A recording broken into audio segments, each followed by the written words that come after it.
Imagine it's mid-November and the Chicago Bears talk is shifting to the 2026 NFL Draft. What the heck went wrong? I'm Justin Oniemi. With me is Bob Weiss, and we will discuss the bleak downside potential in part 2 of our two-part series on the Halas Huddle. Huddle up, Bears fans. Make sure you comment on this video and our previous one from Monday when we went over what could go right for this season. Justin and I are going to pick our favorite comments, and we're going to debate them in an upcoming News and Noise episode. So please comment below. When we talked about what could go right, we obviously talked about the Ben Johnson effect. But let's be real, folks. He is a first-year head coach. We know as a play caller, he has the potential to lead one of the top offenses in the league. But what about all the other responsibilities that come with coaching? What do you think, Bob?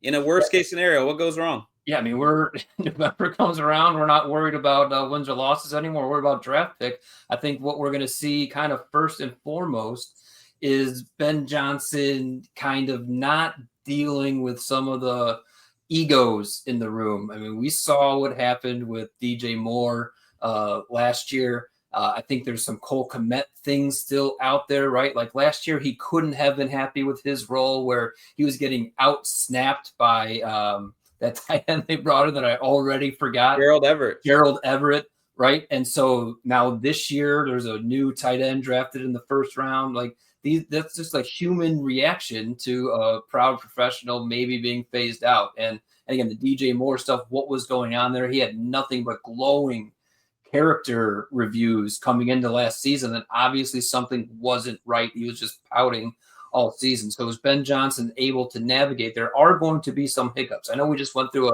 a best case scenario, but now we're talking about like a regular season where things could happen. You're on the brink and you're teetering. Which way are you going to go? Is Ben Johnson going to be able to manage that locker room? Well, to be clear, what we're talking about here is not understanding how to call timeout or bad challenges, which those things might even come up. I'm hoping not. But we're talking about how is he going to manage egos, and he's now running a whole coaching staff. He's not just a coordinator focused on his part of this. And when he brought in people, we kind of speculated early that he would bring in people he's worked with. And, you know, he's worked with Antoine Randall. I probably am forgetting a few others, but there were a lot of people he brought in that he has never worked with. He said he didn't even really know Dennis Allen. So it all looks good in roses in the offseason. What about when the season starts? How is this going to work? What do you think, Bob? And specifically with that offensive coaching staff, he brings in an offensive coordinator who is, 27, 20. I work with kids 27, 28 years old. I call them kids. And this is the offensive coordinator, right? And then he also brings in a very experienced passing game coordinator in Press Taylor. He brings in a very experienced running back coach in Eric Bieniemy. And I'm sure there's others that I'm forgetting. And so let's just say there's some struggles with that offense the first few weeks of the season. There's a lot of voices in that room who are going to think that they have the right answer, that they have it. And is Ben Johnson going to be able to bring that all together and bring all of that experience and use it for the positive as opposed to all of these voices kind of negating each other and not coming through and finding the best solution? So it's just something to keep an eye on. Should this offense struggle for the first 2 weeks and then we're getting into week 7, 8, 9, that offense is still struggling, I really just wonder what's going on in that kind of game planning room during the week. Yeah, as fans, we most are focused on what happens in the 3 hours after kickoff, but there's a lot that goes on every week that good teams are doing right and bad teams are doing poorly. So hopefully, he's been around winning football culture. Now he's the CEO and has to bring that over. So, and you touched on this a little bit, but we know what Ben Johnson is, an analytic mind. So when it comes to these game management decisions, I'm hoping that he kind of just has a feel for the right things and wrong things to do during a game, but it will still be the first time that he's had to call plays, run an offense, and make these in-game decisions. So I'm sure he has an assistant up in the booth who's tasked with doing all these things, but even so, until he has a few games under his belt, there's probably some things that are going to go wrong. And we know in the NFL, every single game matters. And so one of these head coaching mistakes cost you a game early on, and then other things happen, and then all of a sudden you're spiraling into another 5-12 season. Like it's just because you made a mistake early on with the timeout or a critical, go for it decision, and it didn't work out. So it's just, these are the things to keep in mind. If this season goes off the rails, definitely could be because of first-time head coach issues. So when we talked about managing actual humans, which is a big part of the job, I intentionally did not bring up DeAndre Swift. And here's the thing, guys. Some people want to go back to Detroit, where he was with DeAndre Swift. DeAndre had a very good season with Ben Johnson, but was shipped out of there the very next year. And so is DeAndre Swift the ideal person to get this running game back to what it needs to be so that play action is an option? And it's not just DeAndre Swift, but what about the depth at that position? So in a worst case scenario, we haven't seen much out of Roschon Johnson in 2 years here. Who's to say that Ben Johnson just knows exactly what to do to unlock him? There was a lot of talk. Would the Bears even go as high as trading to get a guy like Genty in here? Meanwhile, what did they end up doing? Drafting a guy in the 7th round. So to act like either of those guys is ready to take the number 2 part of the 2-person workload, that may not be realistic. Yeah, and obviously they made a lot of improvements to the interior of that offensive line, which absolutely should help the running game. But your running back, DeAndre Swift, still has to go in the right hole at the right time, and that's not necessarily something he's shown that he can do, right? And it wasn't just Genty. They talked about trading up for Travion Henderson. There was a couple other running backs that maybe they could have moved around and fell for before they just ended up getting Monungai in the 7th. So I don't think that they're necessarily exactly happy with where this running back room is right now, but it's the running game they have. And if they're just, DeAndre Swift is still just averaging, even though with all of his explosive plays, he averages less than 4 yards a carry, like that's a problem. If Roschon Johnson was really able to take on a David Montgomery type role, we would have seen flashes of that by now, right? We've seen some nice things out of Roschon Johnson. He's an NFL caliber running back, but he's just not going to be that 900 to 1,100 yard back that David Montgomery had been in Detroit. He's just not that. And Monungai, we don't know. We like Monungai as a 7th round pick, but he's still a 7th round pick. Even if he was a 5th round pick, is that still a guy that you're leaning on and depending on? So if we're into December, we're counting down to the draft again, the running game probably was a fail. I do like that you brought up the improvements to the O-line. That's often been talked about as, hey, now Caleb has no excuses. Well, you could say that about the running backs as well. So with the offensive line improvements, Caleb Williams was sacked a NFL high last year 68 times. There's different people saying different things about how much of that was on him versus how much of that was on the O-line. But if we don't see a drastic reduction in that number for 2 reasons, 1, the massively better O-line you have in front of you, 2, a mastermind offensive coordinator and planner in Ben Johnson, that should lead to these numbers. In my mind, I want to see 40 or fewer, and 40 is still a bit high. It's just I don't feel comfortable trimming more than 28. And that shows that it might have been an issue for Caleb. Yeah, I love that number 40. I'm right there with you.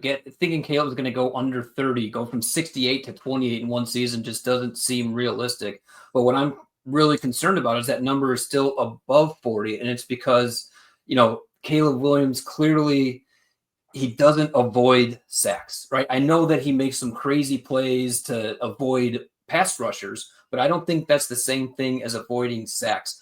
Sacks 68 times, right? And let's just say even 40 of them are on the offensive line. That means Caleb Williams still sacked himself 28 times, right? I just refuse to believe that it's 60 plus of those 68 were just on the offensive line.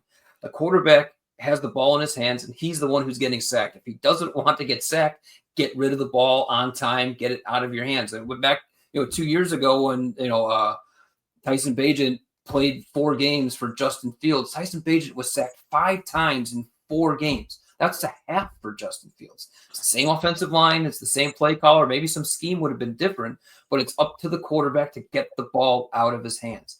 And so if this passing game, this offense doesn't, start putting up the numbers that we suspect, and it's not the offensive line, right? We just said this offensive line means there's no more excuses for Caleb Williams, and he's still getting sacked 3, 4, 5 times a game. It's Caleb problem, and he's got to figure that out. It is going to be a tricky balance, though, because, one of the things Ben Johnson said when taking the job, and I was happy he said it, was he's not looking to coach out of Caleb the thing that makes him brilliant and those, that big play potential. But at the same time, he's going to be very, very upset if the ball's not coming out on time. The scheme is what creates the opportunities, and you have to seize those opportunities. And when everything breaks down, yes, being able to make an amazing play can be a good thing, but also knowing when to just get to the next play is something that needs to be coached into Caleb Williams at this point. And if it isn't, that, nothing says that this is for sure going to work between having who you think is the coach and having who you think is the quarterback. We still have to see it happen. And that would be one indicator that maybe it isn't. And just to be clear, we're not saying that this is what's going to happen. We're not saying Caleb Williams is definitely still having the sack problems. This is just, if this offense is struggling and we are losing a lot of games, what can we point to right now that says, hey, that could still potentially be a problem? Had we done this episode last year, it would have been, well, man, Eberflus is a terrible head coach. The offensive line is garbage. And if we're terrible again, why don't we point at those things, right? And so now we're just trying to say, hey, 68 sacks is a lot of sacks. Okay, so are we going to fix it all in one offseason, or is it still going to be a problem? So kind of speaking to a terrible offensive line, if you're having a bad season, it's very easy to point to injuries, and that's not what we're necessarily going to be talking about here. Injuries are a part of the game. Injuries are foreseeable. So when you're looking at your depth chart right now and you don't see adequate depth, that's what we're talking about right now. So we see the offensive line not having enough depth behind a very solid fourth highest rated starting offensive line in the league, according to PFF. And then, two positions on defense, I think, are linebacker and safety, where there's still, some depth that could definitely be added. Yeah, I was going to let you take one, which you thought was the most, but it's hard to even pick. There's a few places where it's just concerning. And for me, it's so weird because it's where they upgraded the most that I feel like they could end up being exposed the most. And that's the interior of the O-line. I mean, yes, Tooney is a great addition. I believe Jonah Jackson is at least a very good addition. And you could say Dahlman is probably between that. But it's not okay that we're still talking about Ryan Bates. It's not okay that Bill Murray isn't just a punchline type of joke that we're telling. He's like the next man up for the interior. Now, one thing I will say, this is spinning a little off of this. With that lack of depth, I'm curious if Karan Amagaji, after maybe losing out at tackle, could be an interior guy. But again, these are all things we're talking about in November if things are falling off the wheels are falling off. Right. And then you look at that linebacker spot where there's two issues with linebacker. One, we still don't know who the starting Sam is. It's going to be an overdrafted rookie in Ruben Hippolyte, or another fourth round linebacker who's been in the league this will be his third year in Noah Sewell, who just hasn't really played regular snaps on defense, fine special teamer. So it's going to be one of those two guys as your starting Sam linebacker. And then who do you have behind TJ Edwards and Tremaine Edmonds? There is nobody there. It's still probably Sewell or Hippolyte, right? That's what your linebacking core is right now. I know there's, a couple other special teams kind of exclusive guys, so maybe they step up and make an impact in a pinch. But again, injuries are foreseeable, and going in, to your highest paid players on defense now, nothing behind them, that it's just potentially a problem. So again, we're going into November, December, talking about, are we going to have a top 10 draft pick? It might just be because these foreseeable issues on the depth chart actually make an impact. But Bears just extended Ryan Poles till 2029, so they believe he has given them enough. So we're hoping, guys, that what we just shot this episode, you can look at it later, be like, what? What were these guys thinking? Hey, some of these are potential issues. We're hoping none of them happen. So, and if you're saying that about us right now, what are these guys thinking? Let us know in those comments. We love to hear it. We love to talk Bears, debate or not. We debate amongst ourselves, right? Nobody ever agrees on anything. So let's have some fun. Let's be respectful and let us know what you think. All right. Love it, guys. Part 1 was better. Go watch that one too. You got anything else, Bobo? I'm good. All right. Bear down. Claws up. Ready, break.